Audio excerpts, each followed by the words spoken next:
সম্মানিত ভিউয়ার্স, আশা করি সবাই আল্লাহর অশেষ রহমতে ভালো আছেন, সুস্থ আছেন। এই চ্যানেলে আরেকটি গুরুত্বপূর্ণ ভিডিওতে আপনাদের সবাইকে স্বাগতম।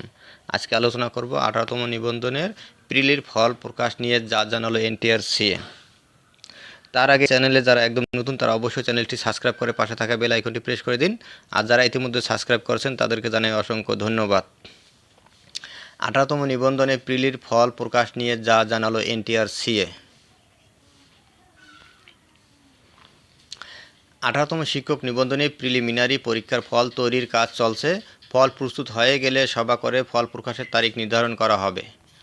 আজ সোমবার নিজ দপ্তরের দ্য ডেইলি ক্যাম্পাসের সঙ্গে আলাপকালে একথা জানান বেসরকারি শিক্ষক নিবন্ধন ও প্রত্যয়ন কর্তৃপক্ষের এনটিআরসিএ সচিব ওবায়দুর রহমান। জানা গেছে 18তম নিবন্ধনে অংশ নেওয়া প্রার্থীদের মধ্যে অর্ধেকের বেশি ওএমআর সিট মূল্যায়নের কাজ শেষ হয়েছে।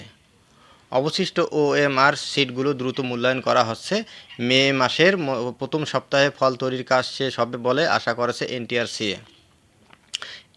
এরপর দ্রুত সময়ের মধ্যে ফল প্রকাশ করা হবে।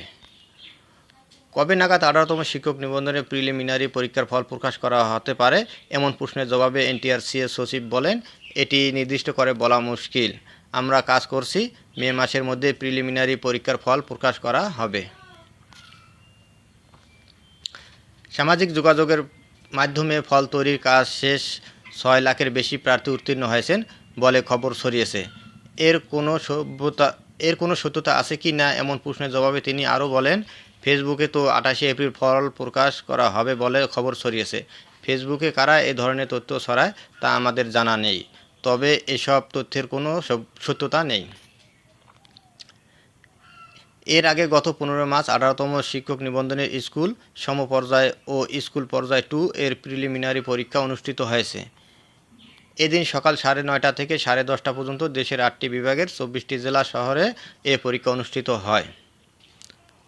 একই দিন বিকেল 3:30 থেকে 4:30 পর্যন্ত কলেজ পর্যায়ে পরীক্ষা অনুষ্ঠিত হয়। এ পরীক্ষায় অংশ নিতে আবেদন করেছে 18,65,000 প্রার্থী। আপনাদের সবাইকে ধন্যবাদ।